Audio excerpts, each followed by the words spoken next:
WandaVision might have just introduced the Fantastic Four. With increasingly elaborate theories about the hidden meaning of hexagons, who may or may not be Mephisto, revelations about the nature of the sitcom reality bubble that engulfs a small New Jersey town, and Easter eggs galore, WandaVision is basically an all-you-can-eat buffet for content-starved Marvel Cinematic Universe fans. Well, as anyone who paid attention to Marvel's epic slate of upcoming projects announced during Disney's Investor Day back in December 2020 knows, there are a metric ton of movies and Disney Plus series coming our way in the next few years. And if WandaVision is any indication, we can expect Easter eggs galore to point towards the MCU's past, present, and future. And now we believe that thanks to a seemingly offhanded comment in WandaVision's 4th episode, we interrupt this program, we may have our best clue yet as to how Kevin Feige and company will ultimately introduce Marvel's first family, the Fantastic Four. It's a working theory. Now, obviously, nothing is confirmed at this point other than the fact that Spider-Man Homecoming and Far From Home director Jon Watts will be directing this movie, but in order to discuss this theory in detail, we do have to spoil WandaVision Episode 4, so if you haven't seen it yet, what's your problem? And also, make like Monica and find the nearest exit. Okay, are all the spoiler phobes gone? Great, let's talk about the Fantastic Four. Now, we know for a fact they are coming to the Marvel Cinematic Universe, but now we may know how they'll be joining the MCU, and the answer is through S.W.O.R.D. As confirmed by We Interrupt This Program, S.W.O.R.D., or the Sentient Weapon Observation Response Division if you have a lot of time on your hands, it's the sister organization to S.H.I.E.L.D. It was essentially built from the ground up by Captain Maria Photon Rambeau, the fighter pilot extraordinaire who we first met in Captain Marvel.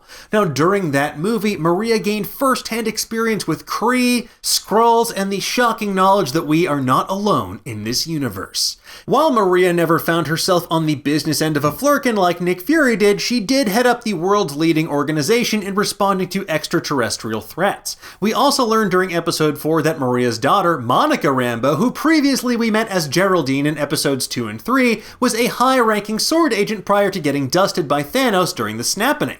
Now, during that time, she apparently went to outer space numerous times as part of S.W.O.R.D.'s manned off-world missions. Now, whether Monica traveled to other planets or she was stationed at the peak, S.W.O.R.D.'s orbital headquarters from the comics, which we may have seen a glimpse of when Nick Fury's vacation gets interrupted during the post-credit scene of Spider-Man Far From Home, that remains to be seen. Chances are we'll learn more in Captain Marvel 2. However, that said, while S.W.O.R.D.'s focus has shifted from outer space to more earthbound concerns like AI, nanotech, and TV-inspired reality distortions ravaging New Jersey, a stray line of dialogue may be our best clue yet to the Fantastic Four's MCU origins. While getting Monica up to speed on everything that happened during the blip, acting director Tyler Hayward reveals that part of the reason they dismantled their space program is because they have no more viable candidates. Lost half my personnel on the blip, and half of those remaining have lost their nerve. Now, as you may remember from the comic books, the Fantastic Four gained their incredible superpowers during a scientific mission to outer space where they were bombarded by cosmic rays that imbued them with all manner of superhuman abilities.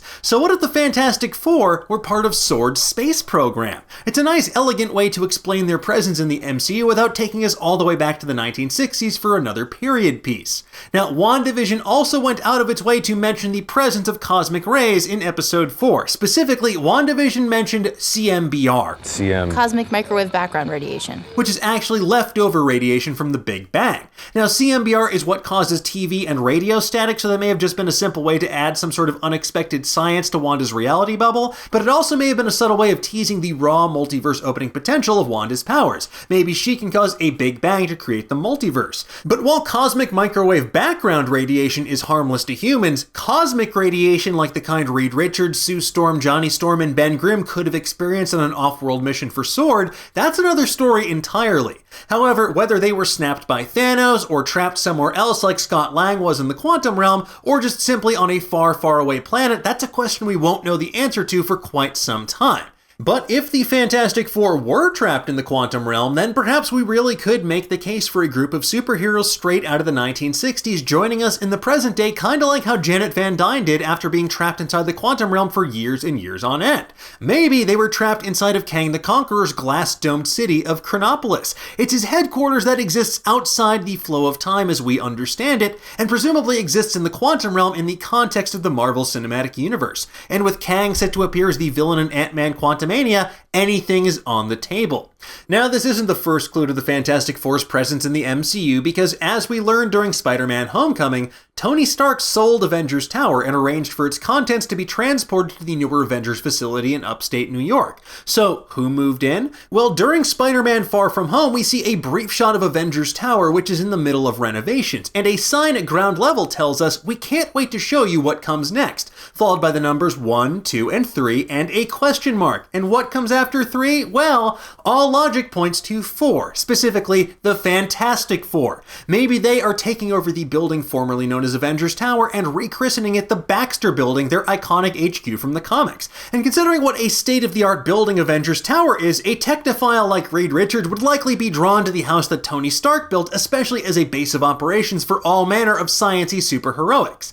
Now, all of this could still be dead wrong. The Fantastic Four could easily be introduced through the multiversal mayhem coming our way in WandaVision, Doctor Strange 2, and beyond. The Fantastic Four could be another reality's version of Earth's mightiest heroes who eventually get merged into our own reality through whatever happens with Wanda Maximoff, Doctor Strange, and whomever is pulling Wanda's strings. But with all of these clues laid out for us already, we're more convinced than ever that Marvel's first family has been hiding in plain sight in the MCU the entire time.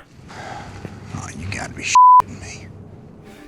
What? And there you have it, folks, our best theories for how the Fantastic Four could join the Marvel Cinematic Universe as explained by WandaVision. But in the meantime, tell us, what do you think? Do you buy these theories? How do you think the Fantastic Four will ultimately join the MCU? Let's discuss in the comments below, and for the latest and greatest in the world of pop culture, stay tuned to Nerdist.com.